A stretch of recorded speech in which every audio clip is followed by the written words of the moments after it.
Hi అండి, hello, నేను మీ ఉష. ఈరోజు నేను చిట్టి కాకరకాయలు తీసుకొచ్చానండి కూర వండడానికి. ఇంట్లోనే వచ్చాయి తీగకు. ఇవి కంప చెట్లకు అల్లుకుని కాస్తూ ఉంటాయి. ఈ గింజలు నేను బయటికి వెళ్ళినప్పుడు తీసుకొచ్చి ఇంట్లోనే చల్లాను. వస్తున్నాయి ఇప్పుడు. చూసారా, ఇక్కడ పండ్లు ఉన్నాయి.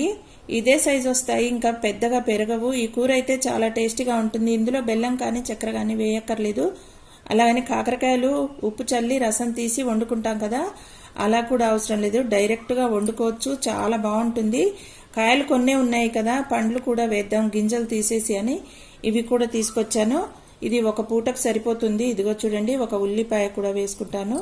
ఒక పెద్ద సైజు ఉల్లిపాయ వేసుకుని వండుకుంటే ఇది ఒక పూటకు సరిపోతుందండి. ఎలా వండాలో కట్ చేసిన తర్వాత చూపిస్తాను. ఇదిగో చూడండి, ఇలా సన్నగా కట్ చేసుకోవాలి. కట్ చేసుకున్న వీటిని ఇప్పుడు కూరలాగా వండుకుంటాను. మేము దీన్ని తీయ కూర అంటాము, కాకరకాయ తీయ కూర అని అంటాము. ఇందులో బెల్లం లాంటిది ఏమీ వేయొద్దు. కొంచెం ఆయిల్ కాస్త ఎక్కువ వేసుకోవాలి, మరీ ఎక్కువ కాదు, కొంచెమే.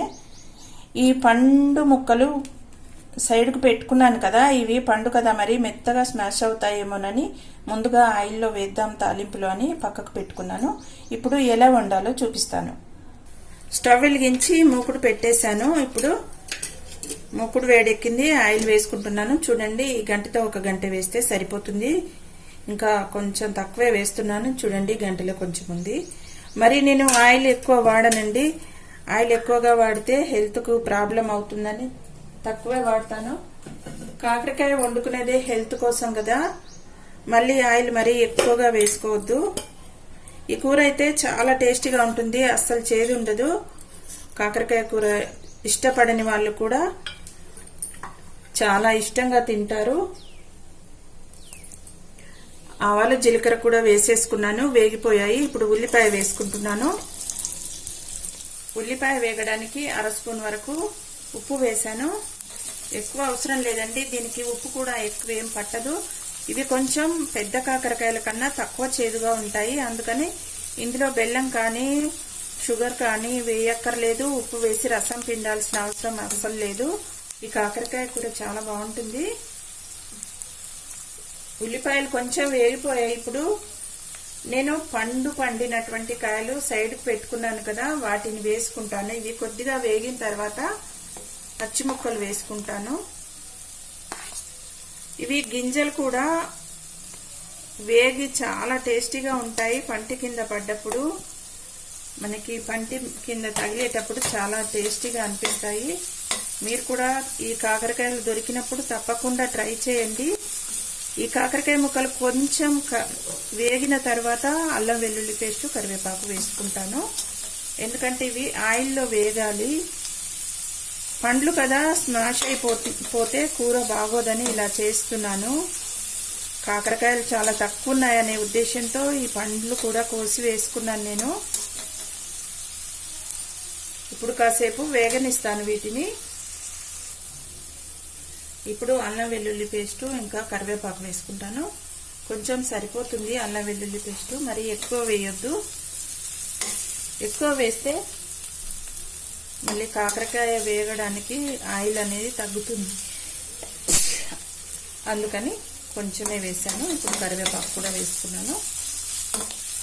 కాకరకాయ షుగర్ పేషెంట్లకి ఇంకా వెయిట్ లాస్ అవ్వాలనుకునే వాళ్ళకి చాలా మంచిది. కొంతమంది కాకరకాయ అంటేనే ఇష్టపడరు, చేదుగా ఉంటుందని. ఈ కాకరకాయ మాత్రం అందరూ తింటారండి, చాలా బాగుంటుంది. ఇంకా ముక్కలు కూడా వేసేసుకుంటున్నాను.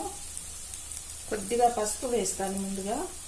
ఇదిగో చూడండి, కొంచెం పసుపు వేస్తాను. ఇంకా ఈ ముక్కలు కూడా వేసుకుంటున్నాను. పసుపు అనేది చివరికే వేయాలి, లేదంటే పసుపులో ఉండేటువంటి కుర్కుమిన్ అనేది నూనెలో వేసినప్పుడు వేగిపోయి అది ఆవిరైపోతుంది, కుర్కుమిన్ అనే విటమిన్. అందుకని నేను లాస్ట్లో వేసుకుంటాను. పసుపు వేగాల్సిన అవసరం లేదు. ఇంకొంచెం ఉప్పు వేసాను. ఇంకా ఈ ఉప్పు సరిపోతుంది. అల్లం వెల్లుల్లి పేస్ట్లో కూడా ఉప్పు ఉంటుంది కదా, ఇందాక కూడా కొంచెం వేసాను ఉప్పు, ఇప్పుడు కొద్దిగా వేసాను. ఉప్పు ఎప్పుడైనా మరీ ముందుగానే ఎక్కువ వేసుకోవద్దండి, చూసుకుని వేసుకోవాలి లాస్ట్లో. ఇంక ఇప్పుడు ఉప్పు ఏం వేయను. ఈ ముక్కలు వేగిన తర్వాత కారం వేసుకుంటాను. ఇప్పుడు ఇంకా మూత పెట్టేసుకుంటున్నాను. చూడండి 5 మినిట్స్ తర్వాత ఇలా అయింది. ఇంకొక 5 మినిట్స్లో అయిపోతుంది. ఆల్రెడీ ఉడికిపోయింది. ఇంకా కొంచెం ఉడికితే చాలు. దీంట్లో ఓన్లీ కారం, కొంచెం ధనియా పౌడర్ వేస్తే సరిపోతుంది. ఎక్కువ ఏం పట్టవు. చాలా బాగుంటుందండి. మీకు వీడియో నచ్చుతుందని అనుకుంటున్నాను. వీడియో నచ్చితే లైక్ చేయండి. తప్పకుండా మీకు ఈ వీడియో నచ్చిందని నాకు అర్థమవుతుంది. మీరు తప్పకుండా నా వీడియో లైక్ చేయడమే కాదు, నా ఛానల్ సబ్స్క్రైబ్ చేయండి. నేను చేసిన అన్ని వీడియోస్ మీకు నోటిఫికేషన్ వస్తుంది. అప్పుడే అన్నీ చూడగలరు. నేను ఎలా చేస్తున్నాను, ఏమైనా లోపాలు ఉన్నాయా కూడా మీరు చెప్పండి. కమెంట్ బాక్స్లో కమెంట్ చేసి తప్పకుండా నాకు సహకరిస్తారని అనుకుంటున్నాను. మూత పెట్టుకుని మరి కాసేపటి తర్వాత చూద్దాం. మరో 2 నిమిషాల తర్వాత కారం వేసి అది మగ్గేలోపు అయిపోతుంది. ఇదిగో చూడండి, ముక్క ఉడికిపోయింది. ఎంత ఫాస్ట్గా ఉడికిందో చూడండి. మన ఇంట్లోనే కూరగాయలు అప్పటికప్పుడు చూడండి ఉడికిపోయింది ముక్క. అప్పటికప్పుడు కోసుకుని ఇలా వండుకున్నామనుకోండి, వెంటనే మగ్గిపోతాయి. ఏవైనా టమాటా కానీ ఏ కూరగాయ అయినా సరే చెట్టు నుంచి తెచ్చిన వెంటనే వండామంటే చాలా ఫాస్ట్గా మగ్గిపోతుంది కూర. అంతేకాదు ఆ కూర టేస్ట్ కూడా స్పెషల్గా ఉంటుందండి. చాలా బాగుంటుంది. ఇంక ఇది ఉడికిపోయినట్టే. ఒక 2 నిమిషాల తర్వాత కారం వేస్తాను. ఇంకా కొంచెం పొడిగా అవ్వడం కోసం కాసేపు ఉంచుకుందాం. మూత తీసి చూసుకుంటాను ఎంతవరకు వచ్చిందో. చూడండి, ఇంకా అయిపోయింది. కారం వేసి ఒక 2 నిమిషాలు ఉంచుకోవటమే. కారం వేసుకుంటాను ఇప్పుడు. ఇది చప్పగా ఉంది. ఒక 2 స్పూన్ల వరకు పడుతుంది కారము. కారం వేసిన తర్వాత కొంచెం ధనియా పౌడర్ కూడా వేసేసి స్టవ్ ఆఫ్ చేసేసుకుంటాను. లేకపోతే కారం మాడిపోతుంది. అందుకని ఇదిగో చూడండి, 1 స్పూన్ వరకు ధనియా పౌడర్ వేసుకున్నాను. సరిపోతుంది. ఇంకా ఇది